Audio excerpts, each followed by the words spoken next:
Power star Pawan Kalyan అభిమానులకు అదిరిపోయే update ఇచ్చింది.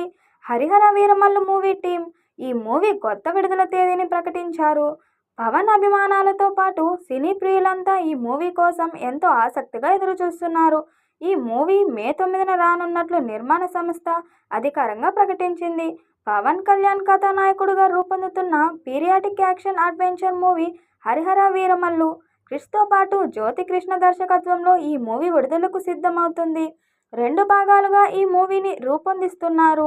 తొలి భాగానికి సంబంధించి చిత్రీకరణ ముగింపు దశకు చేరుకున్నట్లు టీం తెలిపింది. ఈ నేపథ్యంలోనే ఈ మూవీ రిలీజ్ డేట్ను చిత్ర బృందం తాజాగా ప్రకటించింది. మే 9వ తేదీన ఈ సినిమా ప్రేక్షకుల ముందుకు తీసుకురానుంది. ఈ విషయాన్ని అధికారంగా ప్రకటిస్తూ ఓ కొత్త పోస్టర్ను షేర్ చేసింది. ఇందులో పవన్ కళ్యాణ్, నిధి అగర్వాల్ ఇద్దరు గుర్రపు స్వారీ చేస్తూ కనిపించారు. ఈ పోస్టర్తో టీం ప్రేక్షకులకు హోలీ శుభాకాంక్షలు కూడా చెప్పింది. 17వ శతాబ్ద నేపథ్యంలో సాగే ఈ కథలో పవన్ కళ్యాణ్ చారిత్రాత్మక యోధుడిగా నటిస్తున్నాడు.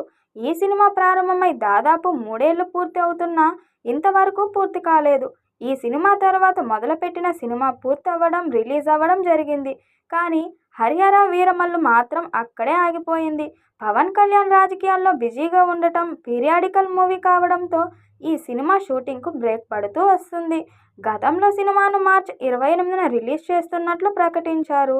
కానీ ఆ తర్వాత ఎలాంటి అప్డేట్ ఇవ్వకపోయేసరికి మరోసారి వాయిదా పడటం ఖాయమని ఫిక్స్ అయ్యారు. ఇప్పుడు అదే విషయాన్ని మేకర్స్ అధికారంగా ప్రకటించారు. హోలీ పండుగ సందర్భంగా సరికొత్త పోస్టర్ను విడుదల చేశారు. ఇందులో పవర్ స్టార్తో పాటు ఇతర నటులు గుర్రాలపై ఉన్నారు. మార్చి 28న రిలీజ్ కావాల్సిన ఈ సినిమాను మే 9న రిలీజ్ చేయనున్నట్లు మూవీ టీం ప్రకటించింది.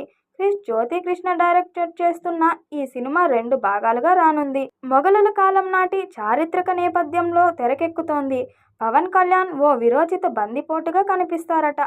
అలాగే ఈ మూవీలో బాబీ దేఓల్, అనుపమ్ ఖేర్, నోరా ఫతేహి, విక్రమ్జీత్, నిధి అగర్వాల్, జిషుసేన్ గుప్తా ఈ చిత్రంలోకి కీలక పాత్ర పోషిస్తున్నారు.